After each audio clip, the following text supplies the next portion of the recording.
That is what we call a definitive statement. La Belle. Good morning. Here it is Sunday again. They come around almost every week. How does that happen? Welcome to this Sunday morning at the Unitarian Universalist Congregation of the Catskills. I'm the Reverend Margret O'Neill. My pronouns are she, her. I'm describing myself for visual inclusivity. I'm in my elder years. My chin is hair-like. It's light brown. Well, you can't really see most of it. It's light brown with silver highlights. I'm wearing a witch's hat and a robe with a stole with dancing autumn leaves. So before I go any farther, I do want to let you know that we have a photographer with us today. Richard is working on behalf of the Partners for Climate Action, who gave us a grant to decarbonization, see that 3 times fast, of the sanctuary for insulating the ceiling, the roof, the attic, the space above us, to reduce the amount of heat we send into the environment and to help us sustain the warmth that we create here together. And so Richard will be taking photographs, and I have talked to one person who doesn't really want to be in pictures very much. If you've always wanted to be in pictures, be front and present, and welcome. Welcome. It's my honor and privilege to serve this Unitarian Universalist Congregation of the Catskills. I'm so very glad to be here with you. I was standing up here because from here I can see everyone. And when I'm out mingling, I can only see a few people at a time, and it is so wonderful to see you this morning. You'll hear more from me later, and right now, our worship associate, Kathy Atwell, will provide a welcome and an update on many of the wonderful things that are happening here.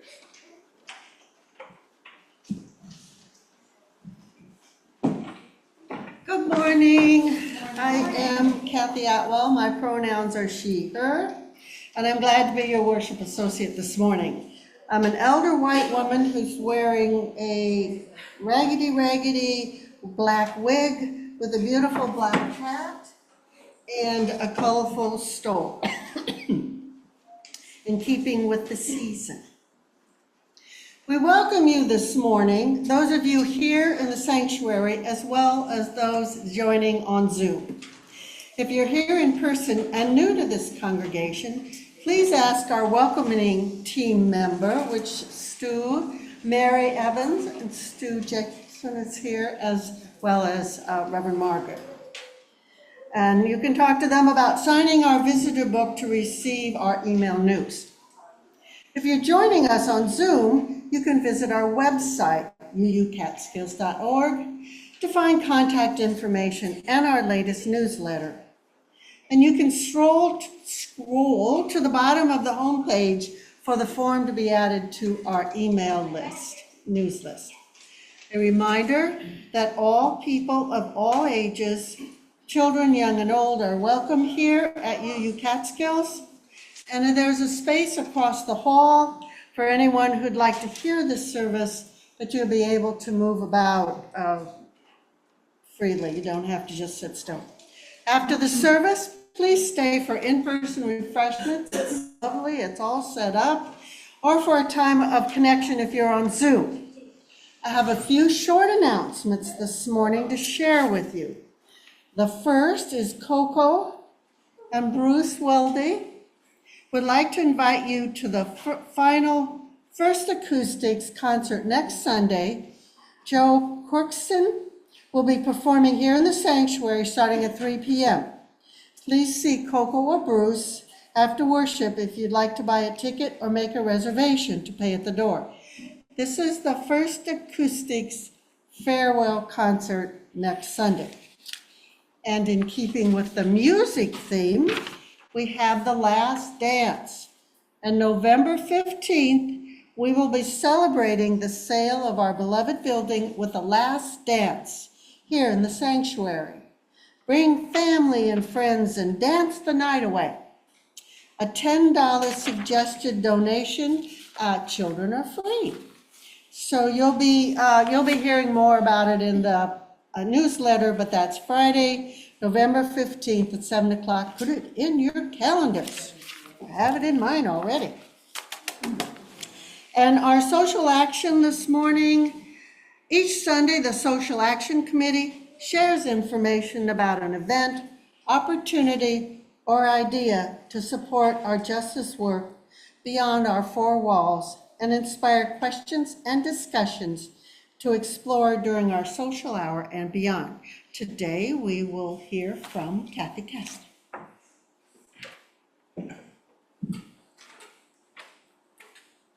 Hi, I'm Kathy. I'm the head of the Climate Action Team here at the UU. Oops, just a minute. I was just going to read, I usually don't read here, but a little bit, something you may not know about the UUA. Yeah, oops. I'm not a phone person. All right. In response to a letter from the U.S. Committee on Judiciary accusing the Unitarian Universalist Association of participating in a woke climate cartel in violation of antitrust law, the association has exerted its First Amendment right to express its religious values through socially responsible investing with climate justice goals. There's over 100 organizations, many religious, universities, and other organizations called the Climate 100 that have tried to do responsible investing, the UUA, for the last 60 years. The action you can take in this is think about your own investments. We had somebody here earlier this year talking about how you can divest your own funds, both your credit cards, your banking, your insurance, you may not realize, is also supporting them, and your personal investments. Thank you.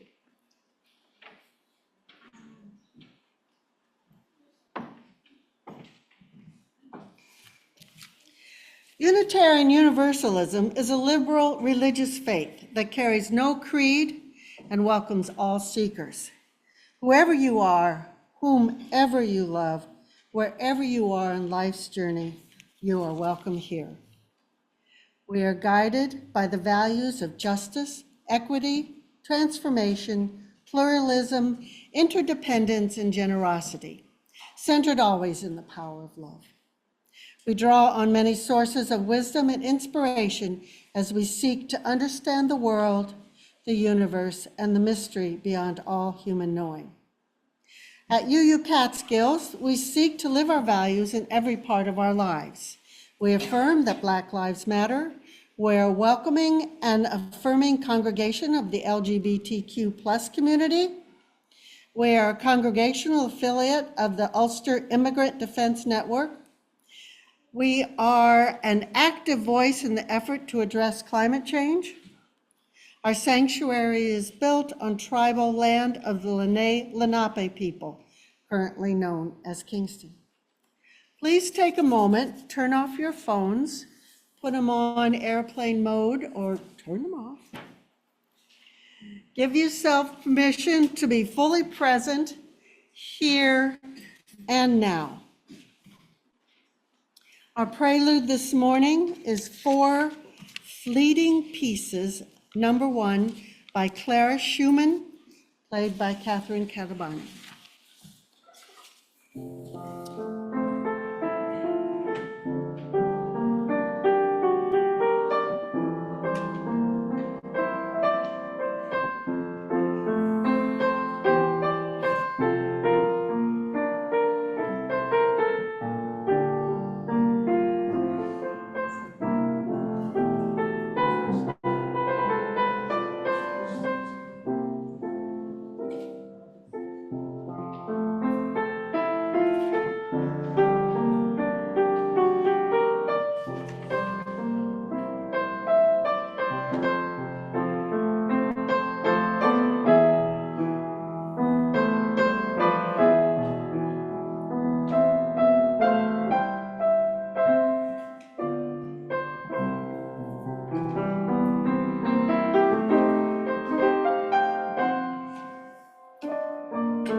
Thank you, Catherine, for featuring music by Clara Schumann. Her brother got all the headlines, and she was an amazing composer in her own right. And so it is good to honor the feminine principle. I invite the children to come forward now for the chalice lighting.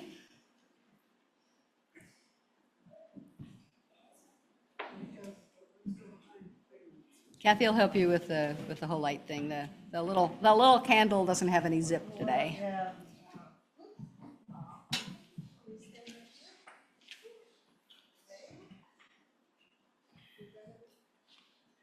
Excellent. So, and I'm going to ask you to stay here for a moment after we say the chalice lighting words. So please join me in saying the words of the chalice lighting. And yeah, you're going to need to pass the candles. So, all right, let's do the candle passing, and then we'll do the photo op part. You got missed. Okay, and you want to pass it to him? You hold it and then give it back to Hazel. And Hazel, now honey. we light this chalice in grateful, loving community. Even in the darkest of times, may its flame light paths to courage, justice, and hope.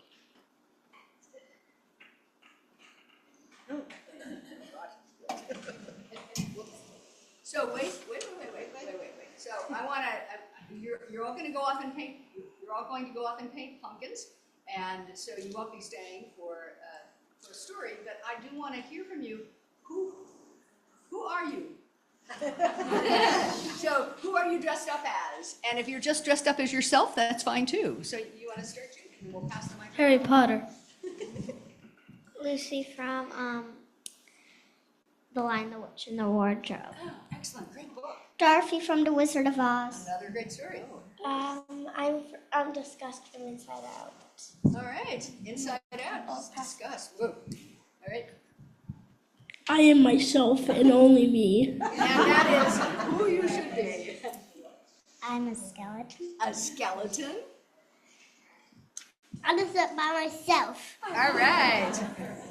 I am from Naruto.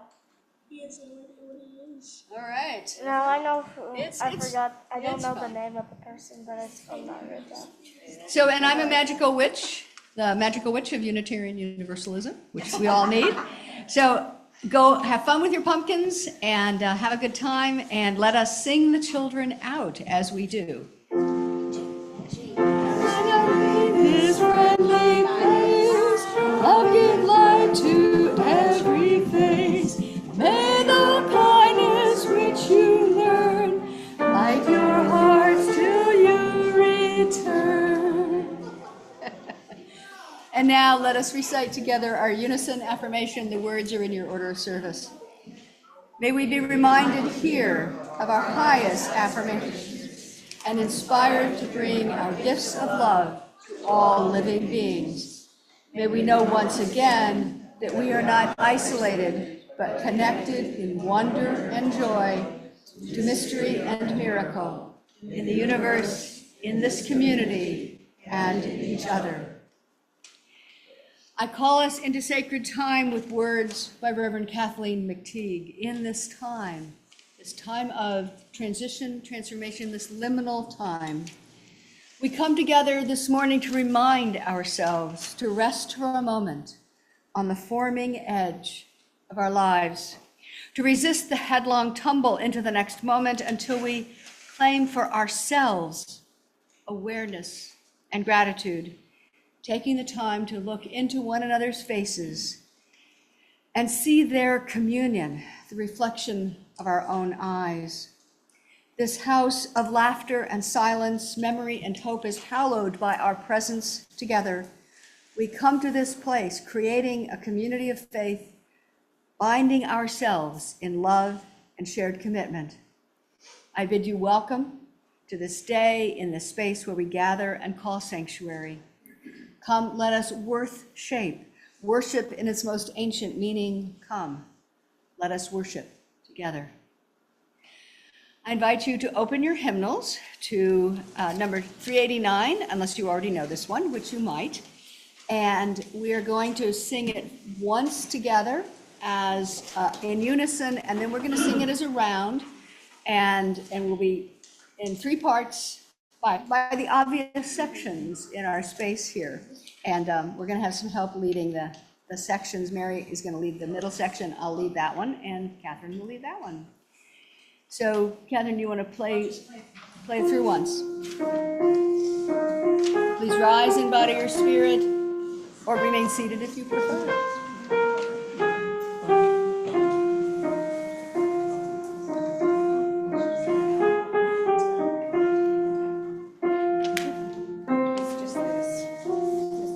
First in unison. Gathered here in the mystery of the hour, gathered here in one strong body, gathered here in the struggle and the power, Spirit draw near. Gathered here in the mystery of the hour, gathered here in the mystery of the hour, gathered here in the mystery of the body, gathered here in the struggle and the body, Spirit draws near the hour, gathered here in the mystery of the hour, gathered here in one strong body, gathered here in the struggle and the body, Spirit draws near the hour, gathered here in the mystery of the hour, gathered here in one strong body, gathered here in the struggle and the power, Spirit draws near now, Spirit draws near. Please be seated.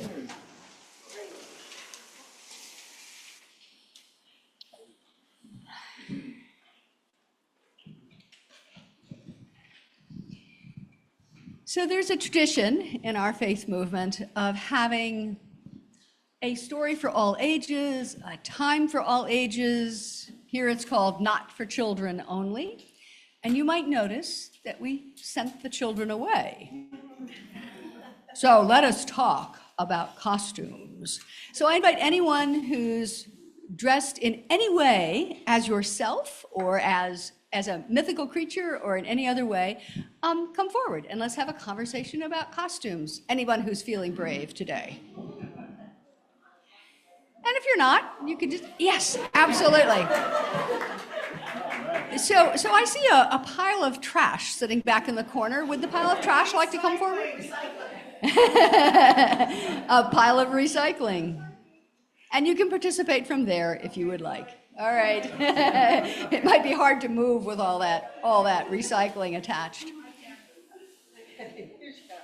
So somebody said to me this morning that they know somebody, yes, excellent. They know somebody that just hates costumes, hates dressing up, and other people love dressing up. And I responded, we put on a costume pretty much every day, right? We think about who we are in the world, how we want to be seen, or we think, oh, I can wear anything I want because nobody's going to see me today. That's always a mistake, I find. Somebody always sees me. But it is a costume. What's a costume? What does a costume mean to you? So what does it mean to be dressed up as the good witch? Well, for me, it's a celebration with my daughter. Actually, The Wizard of Oz is a movie that's 4 generations in our family, a beloved movie, and we just rewatched it last night, and it's really withstood the test of time in a way that you wouldn't expect of a movie that's almost 100 years old. So it's a lot of nostalgia and fun. Yeah, that's great. And you bring the magic of goodness into the world. Absolutely. So, Kieran, what does dressing up mean to you? dressing up means to reading the weekly update, and our minister requested us to wear costumes. That's the only reason because it's not one. But I found this in my box of Halloween and Thanksgiving decorations, and as a part of the Voting Rights Task Force, I'm wearing the mask, and I voted already. So sometimes we wear a costume just because somebody tells us we're supposed to wear a costume. All right. So I have an old hag. So I used to do storytelling, and at Halloween we would do ghost tales, and I have this wonderful tale about an old hag. So that's what I am, and I also, some of you who know me, I have a lot of historic clothing, and I used to tell the young people, outside of acting, being a historian was the only time you got to dress up and pretend to be another person, another era. Well, I don't normally dress up, and I suppose I am coming as myself, but there's a, I know we're not supposed to get political, but there's a lot to be upset about, and a lot of things that upset me, but I was pretty upset by being called non-patriotic because I don't have children, so I am dressed up like a childless cat lady, representing childless cat ladies everywhere, and I will be voting this week for you-know-who. I am paper recycling. Obviously. I only try to do something at Thanksgiving. I live in a neighborhood that we've been there since '96, and we've seen different groups of people go through. And this year we have a record number of children in the neighborhood. We watched people move out as they got older, and then younger people have moved in, which is wonderful. And here at UU, we do our best to recycle. We have a big climate action team. So I thought in honor of that, I would go in our basement, and we get so many packages that we have lots of this stuff. And now I can put it in your recycling bin.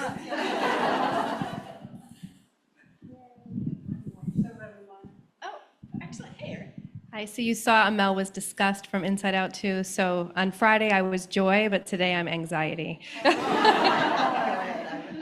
Okay. And it is interesting that the vice presidential candidate has apparently switched from joy to responding to anxiety. So thank you all. So costumes originated with people that felt that when the veils thin between the worlds of life and death at this time of year, they needed to disguise themselves so that the devil wouldn't catch them, or so that evil spirits wouldn't catch them, or to frighten the evil spirits away. And so that has evolved into a phenomenon of just being who you might be, expressing your values, or just playing pretend, or expressing the characters from those wonderful movies. So thank you, those of you that got dressed today. I think pretty much everybody did, and it's just an amazing thing that we express ourselves in so many ways, and part of it is how we, as Unitarian Universalists, come into the world and bring our values into everything we do. So I offer a Celtic prayer for the season by my colleague, Reverend Maureen Killoran. In the fading of the summer sun, the shortening of days, cooling breeze, swallow's flight, and moonlight rays, we see the creative, sustaining, energetic force in the universe. In the browning of leaves gone green, in the browning of leaves once green, morning mist, autumn chill, fruit that falls, frost's first kiss, we experience the mystery that lies beyond the edge of all we know. Creator Spirit, forgive our moments of ingratitude, the spiritual blindness that can prevent us from appreciating the wonder that is this world, the endless cycles of nature, of life and death and rebirth. Forgive us for taking without giving, reaping without sowing. May our eyes be opened to see, our lips to praise, our hands to share, and may our feet tread lightly on the road. With all that is unspoken and all that remains unspoken among us, let us hold a brief time of silence for our inmost thoughts and prayers.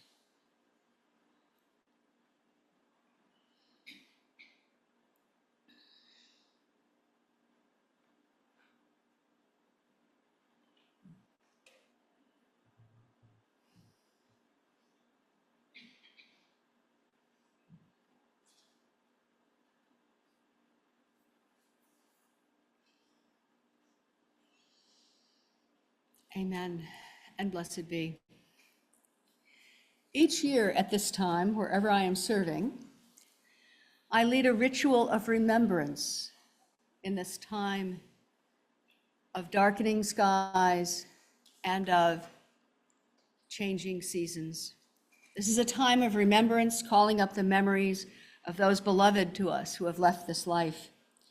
We'll begin our time of remembrance by reading responsively number 720 in the back of your blue hymnal. And those are, there's not page numbers, they're just the numbers for the readings. And I'll read the lines that are in regular type, and your part is in italics. In the rising of the sun and in its going down, we remember them. In the blowing of the wind and the chill of winter, we remember them. In the opening of buds and in the rebirth of spring, we remember them. In the blueness of the sky and in the warmth of summer, we remember them. In the rustling of leaves and in the beauty of autumn, we remember them. In the beginning of the year and when it ends, we remember them. When we are weary and in need of strength, we remember them. When we are lost and sick at heart, we remember them. When we have joys we yearn to share, we remember them. So long as we live, they too shall live, for they are now a part of us, as we remember them. And I will now remember and name the beloved member we have lost in our community in the past year, and after I call her name, we will respond together. We remember them with love, and they are with us still. Congregation member Mary Gallagher, for whom we had a memorial service yesterday. Please say with me, we remember them with love, and they are with us still. And now I invite you to speak aloud the names of any departed loved ones whose memory and presence you wish to recall. And if you are in Zoom, you can type the name into the chat and it will be read out into the space for you. And after each name is called, or each group of names if they're said together, we'll repeat together, remember them with love, and they are with us still. We remember them with love, and they are with us still. We remember them with love, and they are with us still. You don't need to raise your hand, just call out. Remember them with love, and they are with us still. Neil Samuels. We remember them with love, and they are with us still. Remember them with love, and they are with us still. Remember them with love, and they are with us still. Remember them with love, and they are with us still. Remember them with love, and they are with us still. Remember them with love, and they are with us still. Remember them with love, and they are with us still. Remember them with love, and they are with us still. Remember them with love, and they are with us still. We remember them with love, and they are with us still. Remember them with love, and they are with us still. Marshall Rosenberg. Remember them with love, and they are with us still. Christopher Everett. Remember them with love, and they are with us still. Eric Slade, Shamari Slade. and Dave Licht. We remember them with love, and they are with us still. We remember them with love, and they are with us still. We remember them with love, and they are with us still. Jim Clax. We remember them with love, and they are with us still. We remember them with love, and they are with us still. We remember them with love, and they are with us still. We remember them with love, and they are with us still. We remember them with love, and they are with us still. We remember them with love, and they are with us still. We remember them with love, and they are with us still. Sarah Pearl. We remember them with love, and they are with us still. We remember them with love, and they are with us still. We remember them with love, and they are with us still. Essie Taylor. We remember them with love, and they are with us still. We remember them with love, and they are with us still. Dorothy Hillerman. We remember them with love, and they are with us still. Bernie Weiss, Bill Sullivan, and Margot Cole. We remember them with love, and they are with us still. We remember them with love, and they are with us still. In the presence of these bright souls, whose names we have remembered today, and all those that we have not named, let us say one more time together, we remember them with love, and they are with us still. Blessed be.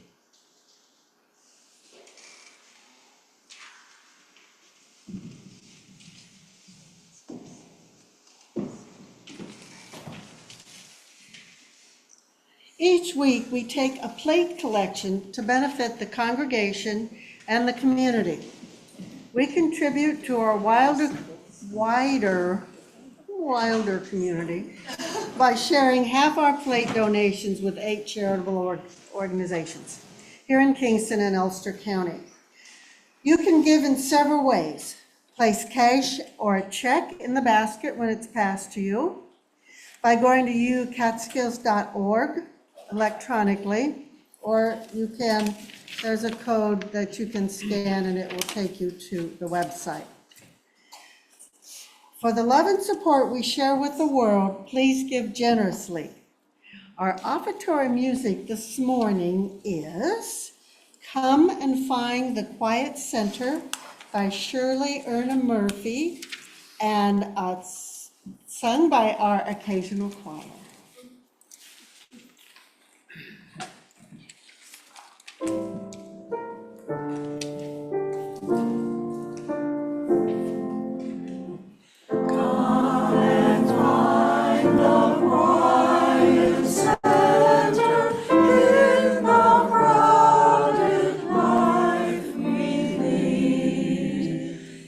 Find a room for all to enter.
In the spirit of gratitude,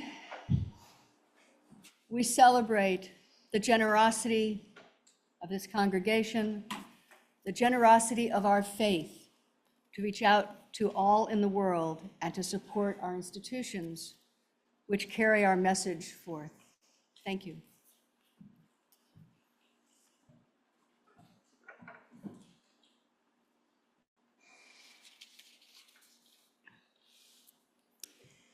This season of fall, this beautiful, changeable, bright and gloomy, capricious time of the year, for me, is always full of mystery and wonder. The air shimmers on the brink of change as summer tightens and releases her grip, knowing she will have to relinquish the field to winter, but not yet, not yet. Temperatures bounce wildly up and down from day to day, and within a day, October is when you start the morning wearing a sweater and regret that decision by mid-afternoon, or vice versa. Winds whistle through the grasses and trees, sending dry leaves skittering, and bare skeletons against the bright blue sky are the trees' message to us. Some are still clothed fully in green, and of course the evergreens are evergreen. Acorns, walnuts, and pine cones crunch underfoot. The roses and black-eyed Susans display their last courageous blooms, as we know their beauty is fleeting now. This is my time of the year. My DNA analysis confirms my Celtic heritage, a blend of Ireland and Scotland, and the wild and windy call to me from those rocky island nations of my ancestry.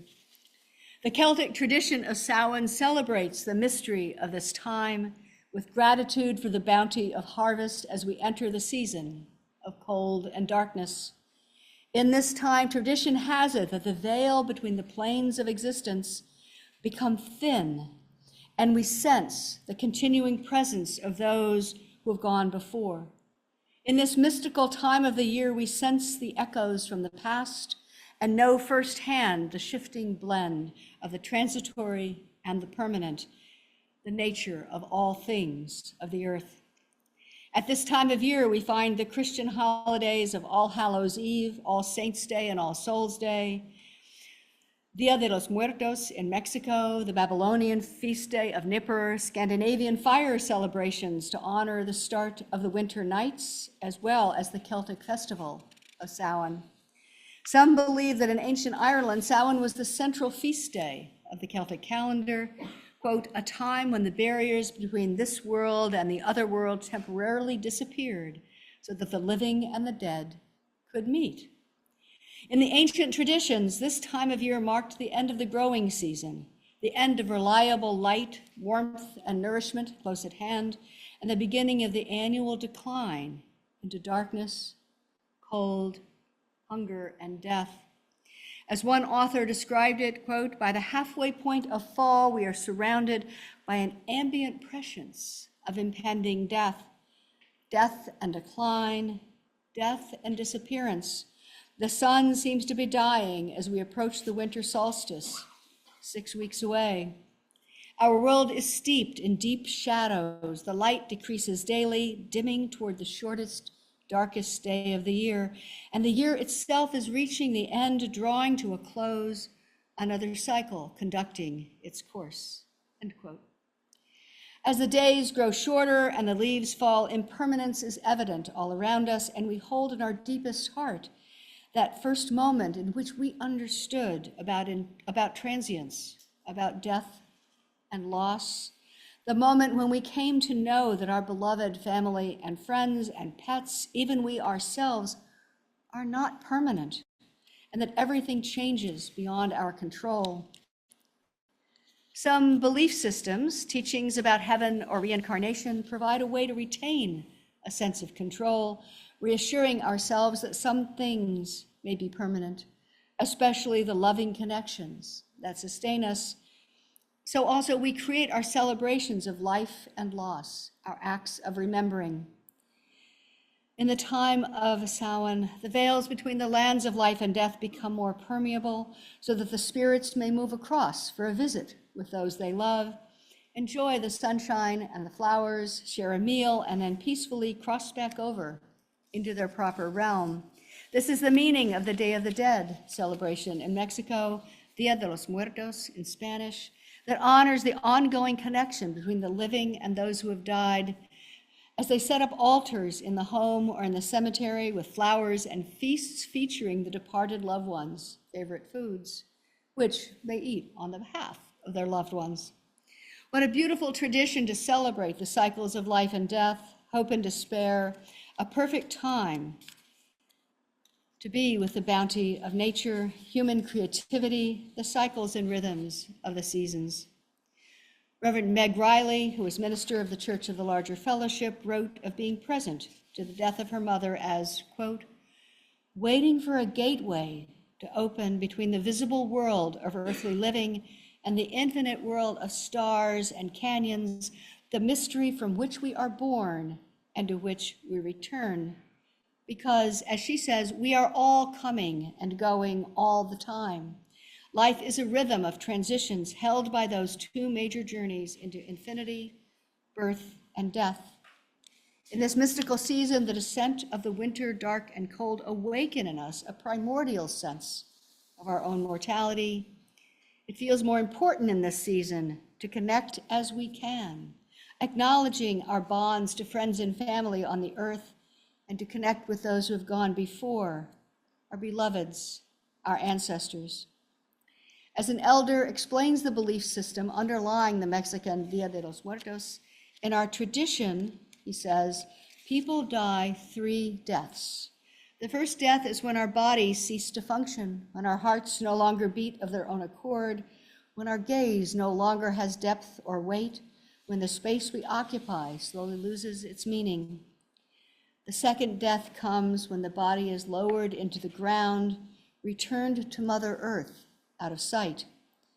The third death, the most definitive death, is when there is no one left alive to remember us. Who are we indeed when there is no one left alive to remember us? As Unitarian Minister Forrest Church once said, the essence of being human consists of living in that awareness that we are alive and that we will die.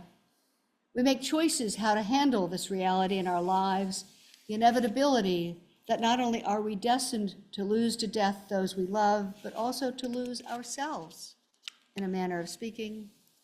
For some, the greatest fear may be that there may be no one left alive to remember us. In remembering, we assure the continuation of life among us and hold an assurance of our own continuation beyond this time. This is a season of liminality, the threshold spaces in our lives, the spaces we notice at this time when the veils between the worlds grow thin, when the doorways are more open, the boundaries between realities are more easily crossed, opening us to deep reflection, new understandings, myriad possibilities. The word liminal comes from the Latin word limen, meaning a threshold, defined as a psychological, neurological, or metaphysical state of hovering between 2 existential planes. The liminal state spanning the planes of being is characterized by ambiguity, openness, and indeterminacy. Liminality is a period of transition where normal limits to thought, self-understanding, and behavior are relaxed, a situation which can be disorienting, but which can lead to new perspectives. This is life on the boundary, characterized by indeterminacy, fluidity, disorientation, and reorientation, discerning, making choices, following new paths, and discovering that they open up into an entirely new territory. Liminality is the essence of human nature.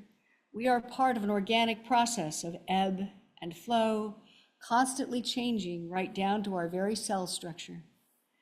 The liminal space may be the threshold between the worlds of life and death. It may simply be the threshold between our lives as they have been and as they will become in the next moment. in the unpredictable unfolding we encounter day to day. We may find our thought processes are scattered, our short-term memory eroded. I sometimes note that I have the attention span and memory of a goldfish these days. I think it started during COVID, but it might have been before that. But there's a myth that the goldfish can only hold a memory for 3 seconds. So I looked up the research, I Googled it. It turns out that that pretty little fish can actually hold a thought for up to 5 months. So the goldfish has a better memory than I do these days. Meanwhile, aspects of our social network are threatened by the societal turbulence and divisions, and we prepare for the uncertain results of national, state, and local elections. I made the mistake of listening to the radio as I drove up here this morning. Oh dear. It's difficult to imagine what post-election scenario might actually emerge next month. People around me have been mentioning the pervasive sense of anxiety that simply hovers in the atmosphere right now, as the institution of democracy itself is in a liminal space. Our sense of loss can intensify in the liminal time. I find myself thinking of my parents who died decades ago, decades apart, and of beloved friends who departed the earth in the past several years. I find myself dwelling on broken relationships, regrets in my past, wondering about the wisdom of choices that seemed right at the time.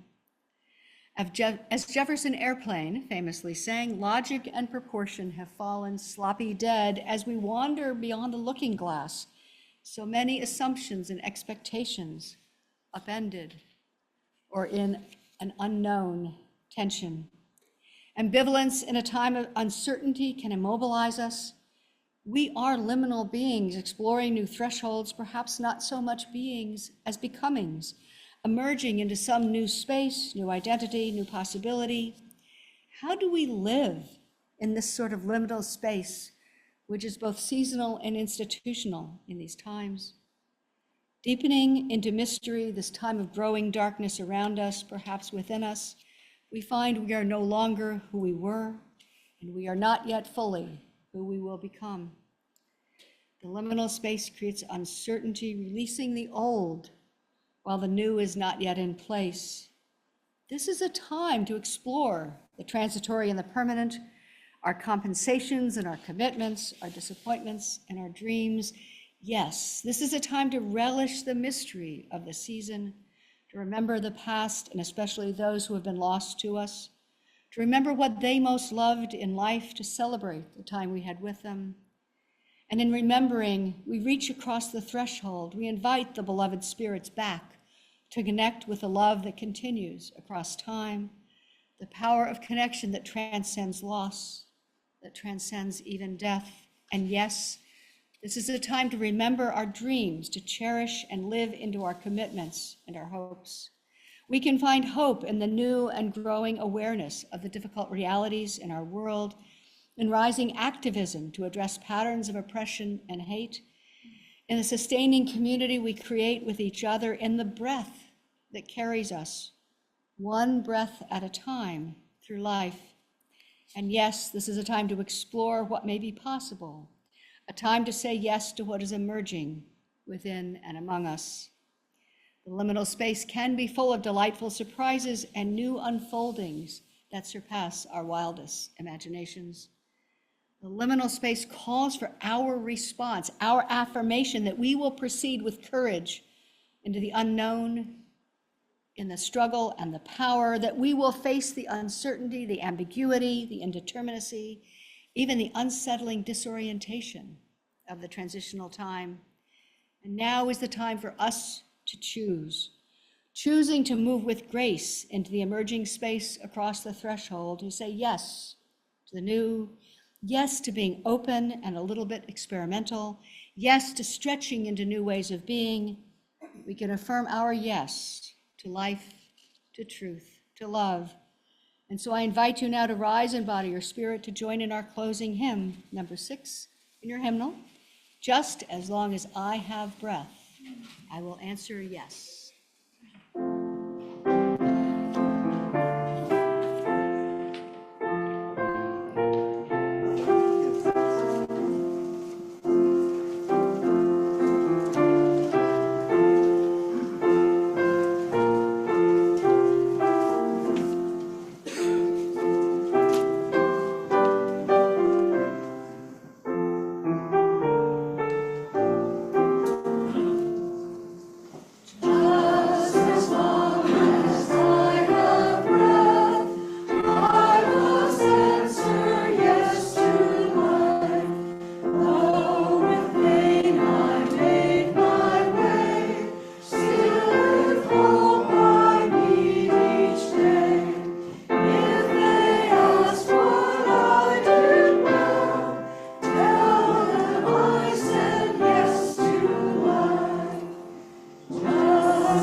in these liminal times of transition, as the barriers dissolve, blurring the line between past and present, between life and death, in our grief and in our joy, may we be present always to the mysteries of life, and may we move from the sorrow of loss into an understanding that those who have died are still among us. At this special time of the year, may we greet them and welcome their spirits with joy back into our lives. Amen, and blessed be. So a couple of short things. After the service, you're invited to take a walk along the memorial path, the Memorial Garden path, on this beautiful day, out along the pond. It has been cleared, so you can walk all around the pond. It's out to the north of this building. You can go out one of these doors or around, and enjoy this beautiful, bright autumn weather as you consider your memories. And I will also remind you, since one of the radio announcers this morning got the time wrong, next week we fall back to standard time. So next Sunday, you get to sleep in an extra hour. Or if you show up an hour early, we'll see if we can be ready for you. It depends on if you have dogs or kids, that may not happen, but we're welcome. So I invite you now to join in the words for extinguishing the flame. They are printed in your order of service. We extinguish this flame, but not the light of truth, the warmth of community, or the fire of commitment, those buried in our hearts until we are together again. From you I receive, to you I give, together we share, and from this we live.